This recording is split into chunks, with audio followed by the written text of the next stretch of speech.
Dia nak cakap buat carbon blaster dapat kunci GTR. Push. Biasaannya dia sedia tak cukup. Sama ada bocor dekat bike sini ke.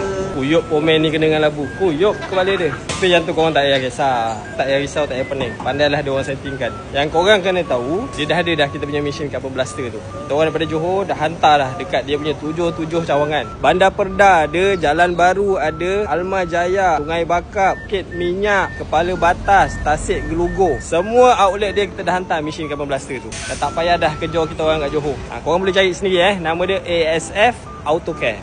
Kau ajar guna mesin je tak cukup. Ajarlah cara buat duit macam mana.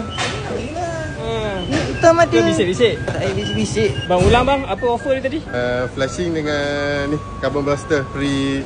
Kunci rumah ke kunci kereta ke tak ada? Yang tu. Yang tu kena tanya bos lah. Kot lah kan. Bos dia nak cakap buat carbon blaster dapat kunci GTR. Push. Aku pun datang Penang lah buat. Tak Bu? Dengan aku datang. Macam mana dia uruskan 7 kedai tu dalam Penang? Macam tak boleh terima lah kepala otak aku. Aku ada otak juga. Otak dia dengan otak kau tak sama. Itulah tujuan hari ni aku datang Penang. Aku nak pegang dia punya owner punya apa? Kantong tu. Kena ajar aku. Macam mana kita nak buat tayar dia 7 macam dia juga. Nak boleh tak?